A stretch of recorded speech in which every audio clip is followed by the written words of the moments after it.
Hi friend good morning जय जगन्नाथ जेहेतु आज बुधवारटा अच्छी तो आईस पानी तो जहाँ भी आसो ना सकाल सकाल डंगुल जाए माछ नहीं आसी राम कड़ी गाधे पदे आसला से देखला लुण हलदी माछ को गोले धोई देकी लुण हलदी गोल देवा सहित चुंगुड़ी माछ को भाजिकी भी रखी तापर मुझे मुंड दीटा पकईदी भाजापी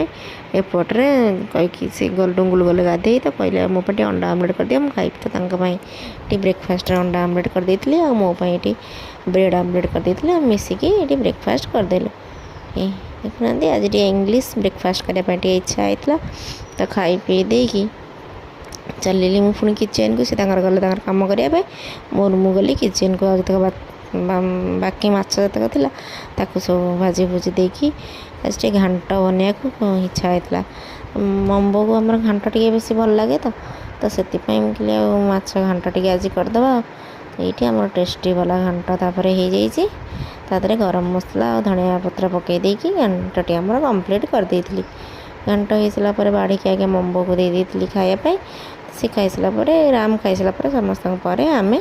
डुंगुल मो जाइलु खायापी आज पत्र खाया इच्छा होता तो पत्र बाड़ी देलु से माछ तरकारी हो कि घांट हो माछ चकटा तो जहाँ भी थी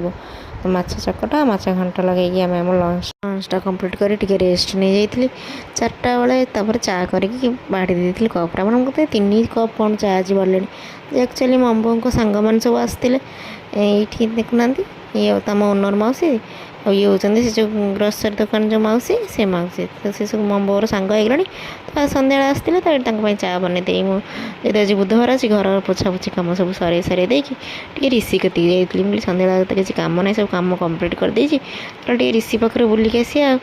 तो आम जेन जाइए बाबा नहीं आसते एग चप ताको खाई देकी राम बाबू तो अंडा आईस खाईनी से बंद ना तो तार खायार किसी मतलब ना सी तार खेलियार लगी तापर ये खियापिया सरला तो दी भाई तर चलिए खेलवाई खेल कौन माड़ बड़ सागर खेल गोटाए खेलना को 2 जन छाड़ छाड़ी एमती खेलाखेली करके आम तापर पलि आसिलु भाउज तापर आम हाथ देती खीरी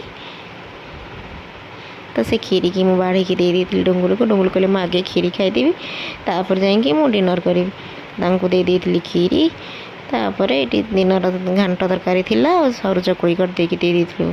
मम्बो को खायापी तापर आमर बाढ़ी की नहीं आसलु मु खाई पिठा को घांट डुंगुल कहले मुझे खाई भात तो भात आ घांट नहीं कि आम डिनर टी कम्प्लीट कर देलु। आपको भिडियो भल लगे लाइक शेयर सब्सक्राइब करेंगे। रही जय जगन्नाथ।